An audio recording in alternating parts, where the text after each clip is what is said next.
Hey everybody, today we're changing out the washer pump on our Buick Verano. It was something that we were going to do last year, but it got too cold to do it. So first thing we're going to do is we're going to check the fuse and make sure the fuse is good. Now this car, for this particular circuit, runs a built-in relay that's part of the circuit board. It's underneath this panel here. It is non-serviceable. So it also runs off of a 10 amp fuse. So according to the wiring diagram, it's in location number 40. So we're going to get our light tester out. We're going to hook it to ground as soon as I get the end here back inside my protective covering. Alright. If the fuse checks out, then we're going to show you where the washer fluid reservoir lives. You can see the lid of it right here, so it's inside this fender. Let's see, here's our ground. And we'll check our ground off our battery post. And we got power. So it's location number 40, it's a 10 amp. So let's see if we can find it. Let's see, it looks like, let's see, looks like it's going to be this one right here. There's that side of it. That side's dead. So let's grab our puller. We'll pull that fuse and check it.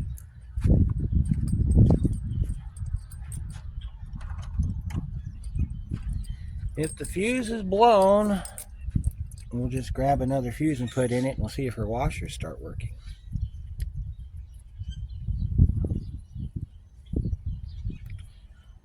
It's funny that it works on one side but not the other.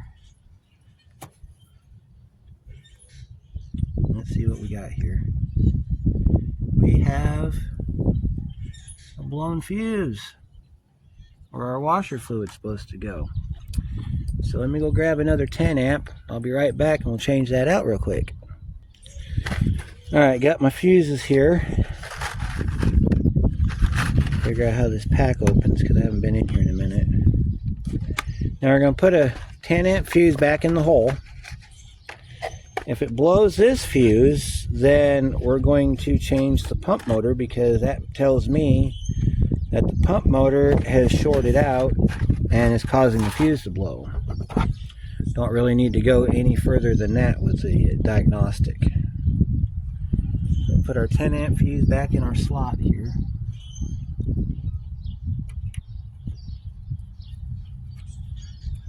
And we'll check it and make sure that we got power on both sides. Got power on that side. Got power on that side. Alright, we're going to turn the car on. I'm going to aim you towards the windshield. And if everything works well, you'll see washer fluid squirting onto the window. So, we'll see how that works.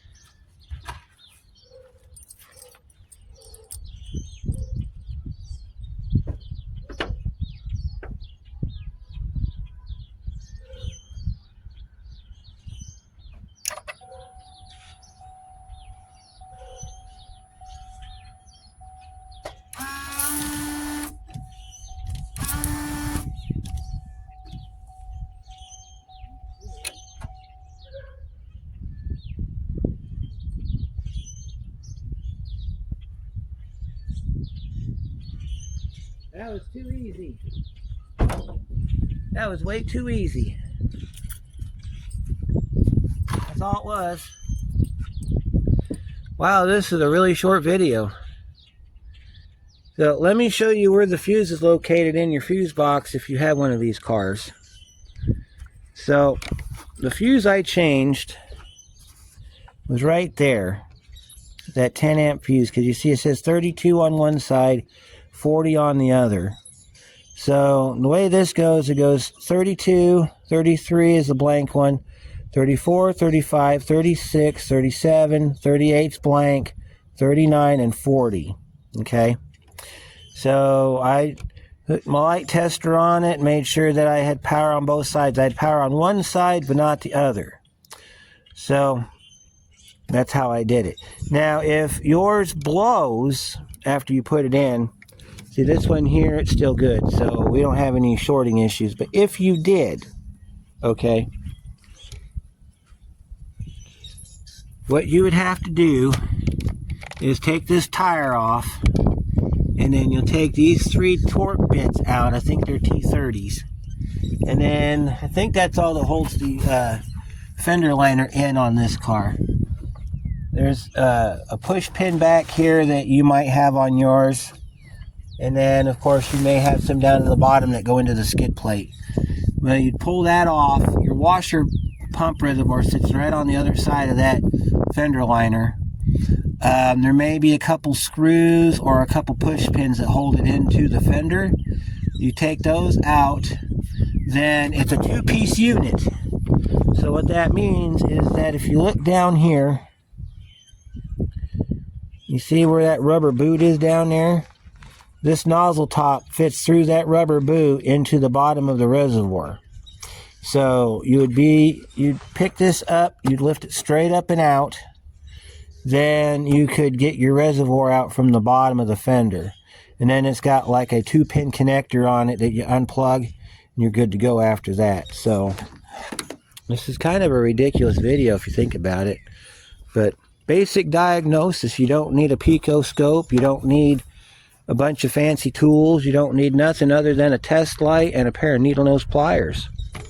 And that's how we do it. And her washer fluid's working. I'll take back the pump that I ordered for it because I don't need it. It was just a blown fuse. So I guess I can show you how this cover goes on. Kind of a crazy video here.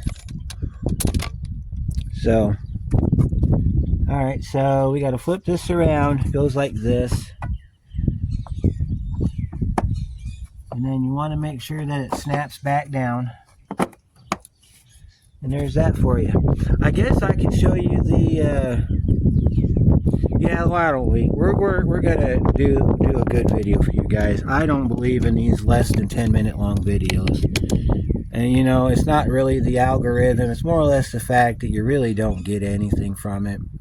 And if you've never seen the Equinox video, then, you know, this is all brand new to you. So she's got a code for P0014, which is exhaust camshaft sensor fault.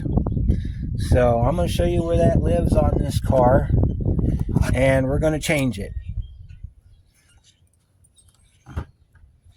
One thing you might want to do, because there is going to be oil down in here, so let the car sit at least a day or so to get the oil out of the cylinder head. Of course, there is a little valley that sits in there that oil pools up in. So either get a bucket nearby or a drain pan, or if you got a skid plate, leave the skid plate on. That'll kind of help you a little bit. So I got to get this cover off.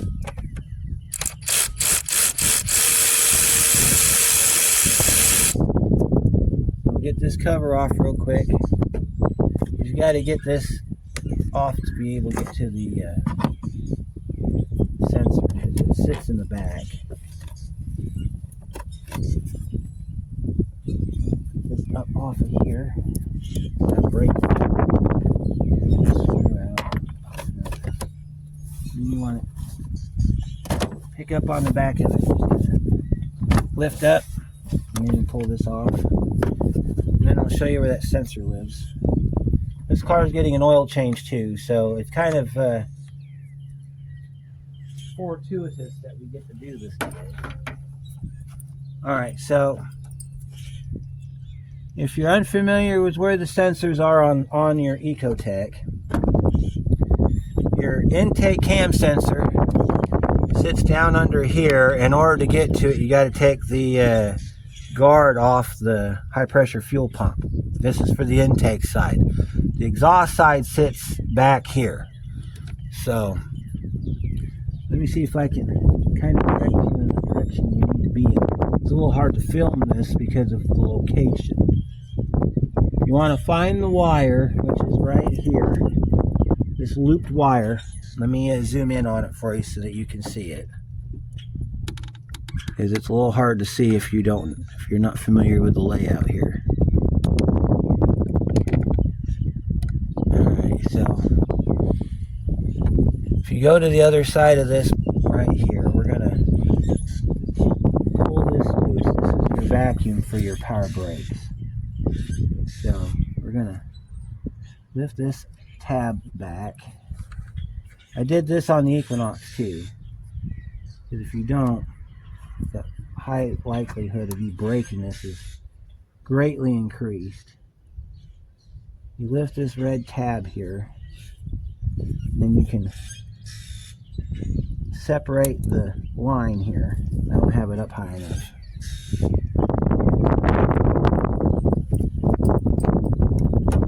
Try not to break this hose, because this hose, I'm not sure if we can get this hose if it gets broken. You want to take a trim tool or something, you want to get in there and you want to lift up on this locking tab. Like that, make sure it's unlocked. And then it should separate right here. So you'll have, if it wants to come apart, that is. It may not want to come apart. I'm not forcing it. It just goes into the power brake booster. So if you can't get this off, then just lock it back down, make sure it stays secured. But you're looking for this wire right here. And this wire is a 3-wire, or 2-wire. Goes into the bottom of the valve cover. It goes into the bottom of the valves. Cylinder head, I mean. And it's right down here. And it's got a push release on it. Let me see if I can find the other end of this tube right here so we can get this tube moved. Oh, it goes down into the intake. So we have to pull the hose off the intake and then flip this around. So this one is different than the 2.4 in the Equinox, because the 2.4 in the Equinox, I was able to manipulate this connector and move it to the side. This one you can't. So it's going to make for a challenge. Alright, so let's see if I can locate the connector. It's got a gray tab on the back, so you got to release the gray tab, which is easier said than done. This wiring needs to be moved, so let's move this wiring out of the way. Move this wiring out of the way so we can get to our tab. You might be able to see it now, it's right here. And we got to release that tab. And then we can pull that line off. Got to push that back far enough to where you can. There we go. Push in and you release the lock if your fingers are strong enough to do it. If not, then you grab your best pair of needle nose and go after it. Kind of like this. Go down in here. You move this wire out of the way so you can see where you're going. And it's not going to work. I'm just going to have to try to push on it, get it to release. I'm going to remove this line right here. I'm going to get it out of my way, because if I don't, I'm going to have a come apart. Because it's stuff like this that can ruin your day if you're not careful. So I'm going to take this hose off to make it easier for me to get in there, because this thing keeps catching my arm. I'm not about to break this tab off the end of this recovery tank, because then I have to go get another recovery tank.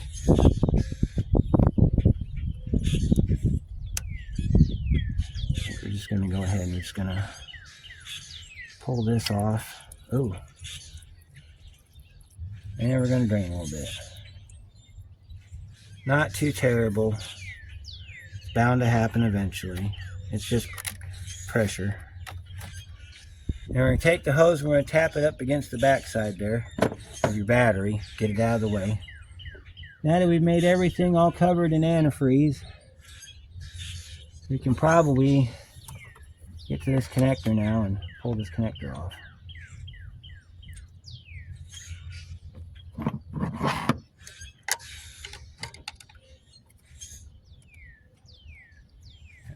Come off. Alright, plan B. If the connector won't come off, we'll just take the bolt out, pull the connector and the unit off, and pull it off that way. So, let me dry my hands off and get my 10mm socket, and then we'll go after it that way.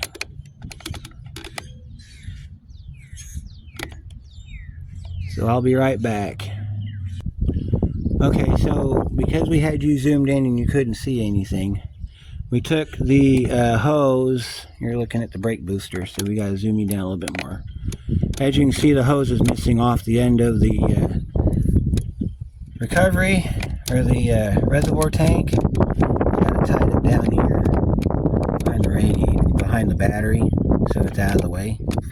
Because otherwise, it keeps catching my arm, and I don't want to break the nipple off the end of that reservoir tank. So, we are going to be down here. Let me see if I can locate it for you. Alright. We are just south of that red connector right there in the middle of your screen. So we are down under here, under there. So what I'm going to do is, the bolt is a 10mm bolt. It is in the side of the engine block, right over here in the back.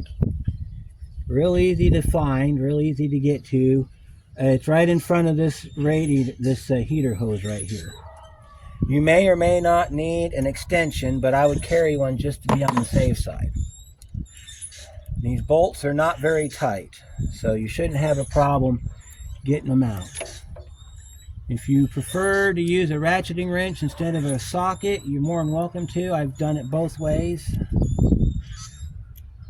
Like I said, it's hard to film down here because oh, that's the wrong direction. Because of how this is spotted in here, it's hard to get to. But the good news is, once you get it loose, you can spin the bolt out by hand. And then if you have a mirror or a cell phone or something you can use to put the screw back in, that works for you too. So, yeah, it's an average bolt.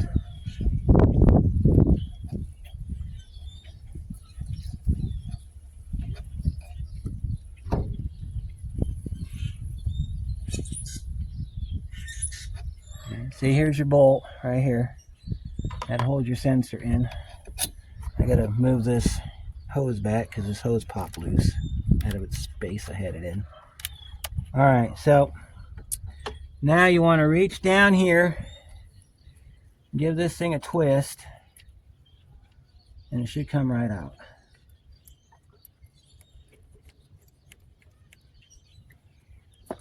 If you're lucky, it'll come out. The one on that Equinox came out. Alright, yeah. Gonna have to. This is why you want to unhook this connector so you got room to push. Just wiggle it back and forth. Pops right out just like that. There's your sensor. There's your wire that you got to unhook. Then you take your finger and you push in on it. It should come right out. This one wants to be pain in the butt. There that is, and there's your sensor. So we can test this if we know the wiring diagram on it. This is what they call a Hall effect sensor. We had a little bit of an oil drip out of the bottom of that, but I still got the skid plate in, so it's caught up in the skid plate. So all I have to do is just clean off the skid plate. That's your sensor. It's held in by that rubber O-ring right here, and that 10 millimeter. It's got a 3-wire, so you're going to have a 12 volt in, 5 volt reference, and a ground. No, 5 volt reference, and I think there's a signal wire. I'm not real sure, but I've got a new one. So what I like to do with these is, let's go to the bench. Let's go to the bench. I'll wipe this one off and we'll inspect it. And what we're looking for is signs of damage, because that's going to tell me that there's something else going on here that should not be going on. Get our rags off here. Now these do wear out. These are a wear item.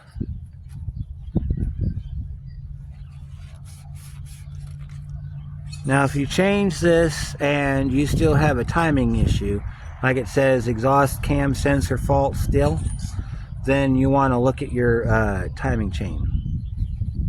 If you've had a timing job done recently and they didn't line it up directly dead nuts on, you're going to have a correlation error, which is a P0017. This is a 14 code, so this is for exhaust sensor faults. Totally different thing. You'll get a 17 code for a correlation error, which is when this sensor and the intake are not lining up at the right moment, the computer thinks there's a problem. You see how this sensor is a Hall effect sensor, so that means it's magnetic. Which means, if it's any good, you should be able to grab something with it if it's still good. Maybe, maybe not, I don't know. So let me go grab the new sensor and we'll take a look at that. We'll compare the two and then I'll put the new sensor in. Alright, so here's your replacement PC655. Looks just like the original, except it's gonna work, hopefully. Fingers crossed. Alright, so as you can see, it's just your basic Hall effect sensor. It's got a brass ground on it, so this thing will ground to the engine block, and then it'll also, or cylinder head. I don't know why I keep calling it engine block. Grounds to the cylinder head, and then the computer grounds off one of these terminals in here. So you do not want to lubricate the O-ring. Usually you do. The O-ring will get lubricated when the camshaft rolls across the sensor.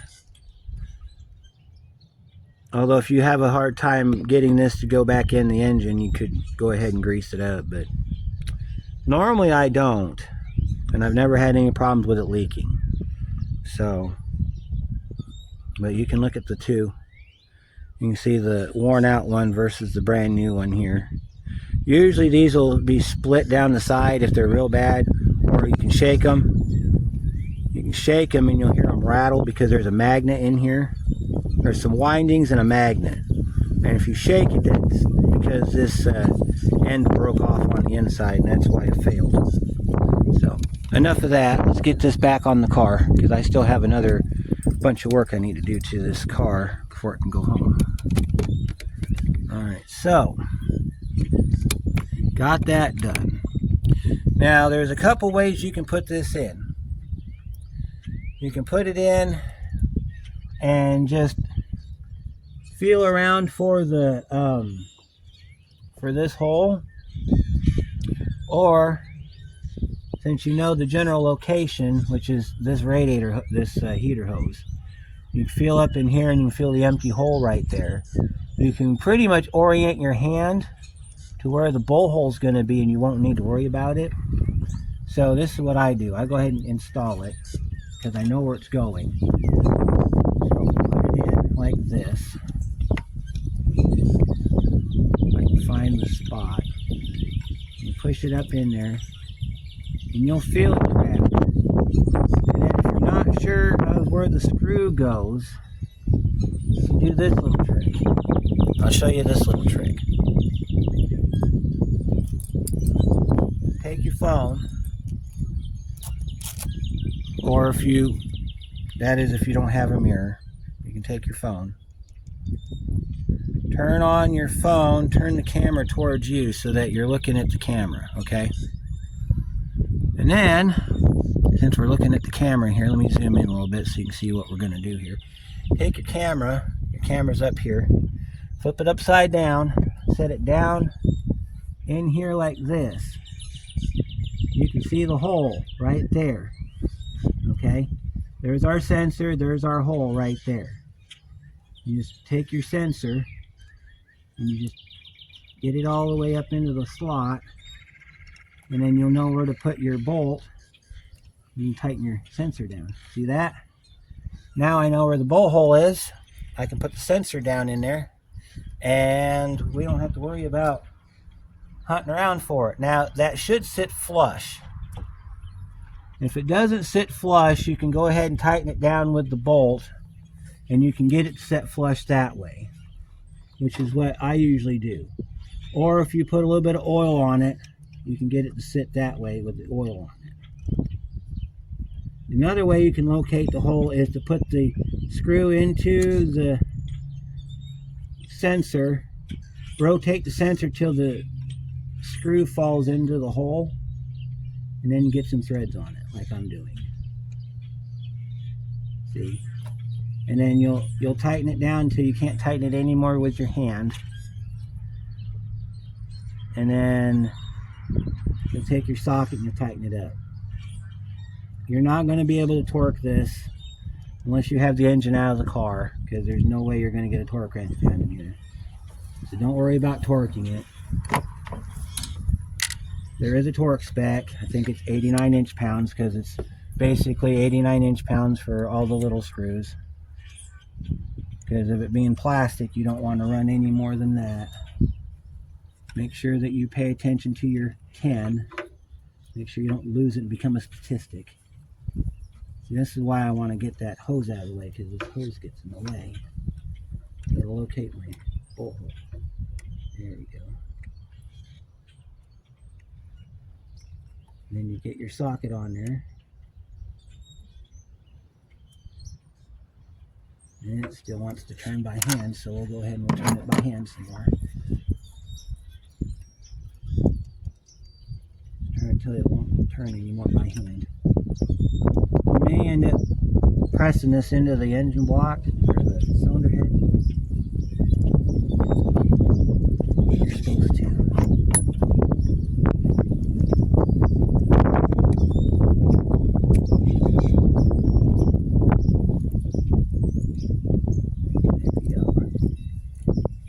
Like I told you in the other video, if you take your finger and you put it up against the socket, this works well if you're wearing gloves.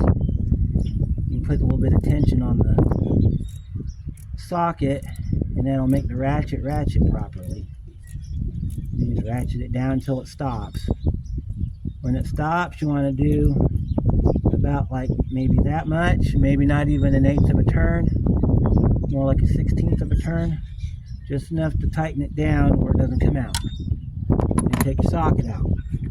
And then take our connector, and our connector goes in down here underneath. Push it till it clicks. Take your fingers, push in on the gray tab on the back, reconnect your loom holder there. And if you took this hose off for the reservoir, I'll zoom back so you can see the whole thing. Take your hose, put it back on your reservoir.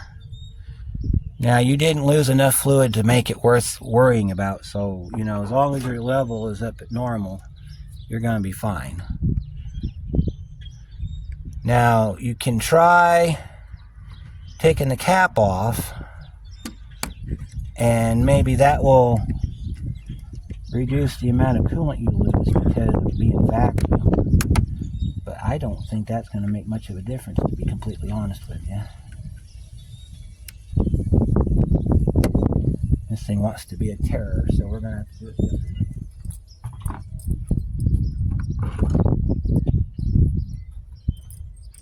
Get your trusty channel locks on this sucker. It ain't going to come off now. And then you just wiggle it up. Maybe.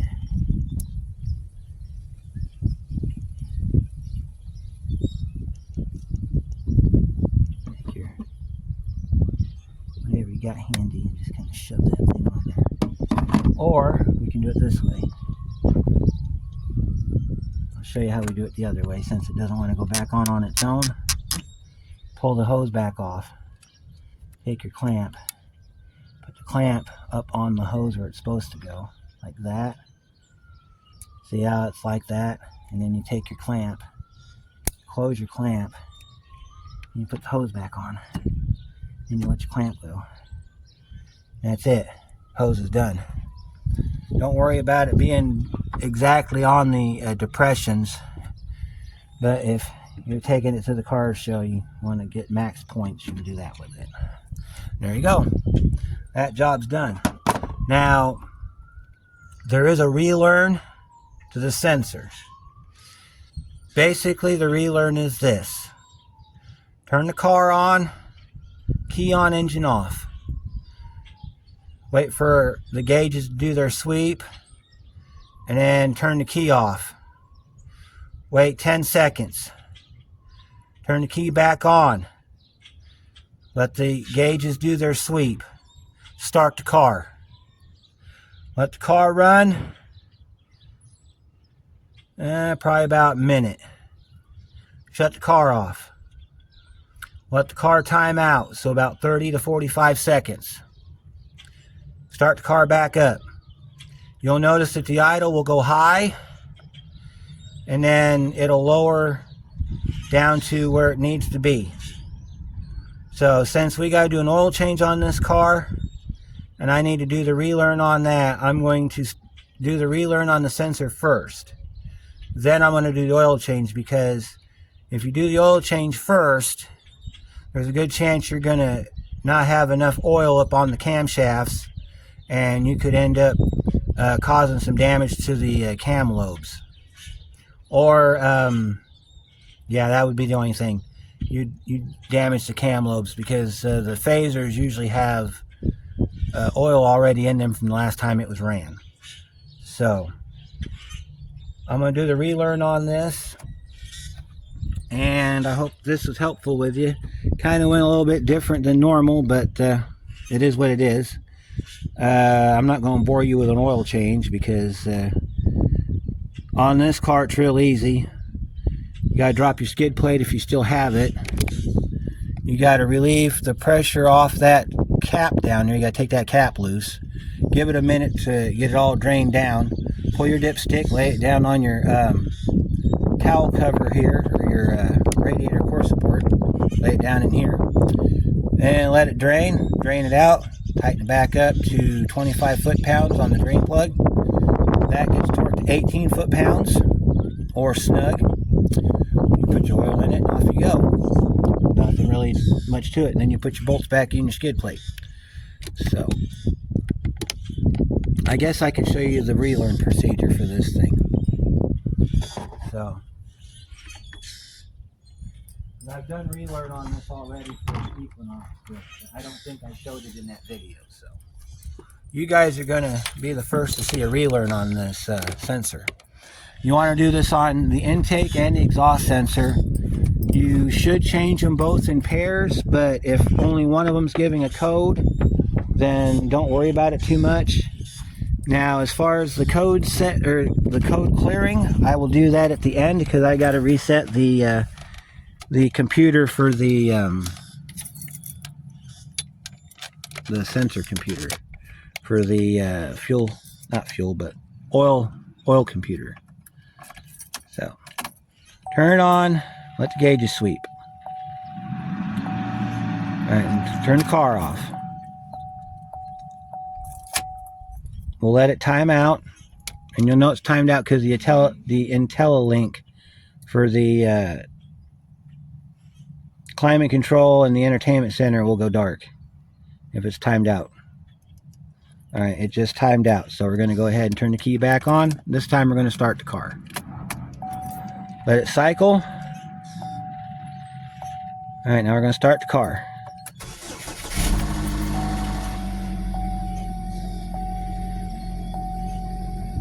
Now it might run rough for a few minutes. It's doing the relearn. Don't touch the brake pedal, don't touch the gas pedal, just let it run. You're going to let it run until the idle goes down to normal, which is right about 750 RPM. So you're going to be watching this gauge right here.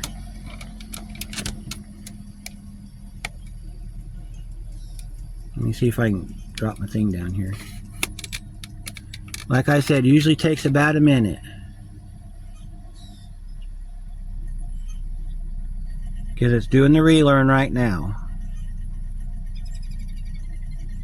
Usually takes about a minute. When the idle is at its lowest and you want to shut it off.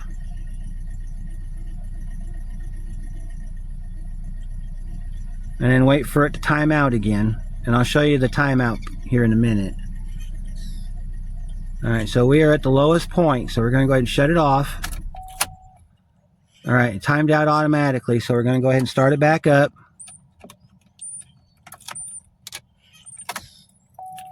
Let it sweep. Start it back up.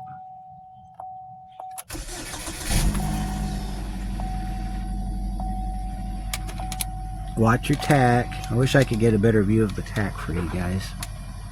She's got her tilt down all the way and I can't find the tilt lever for it.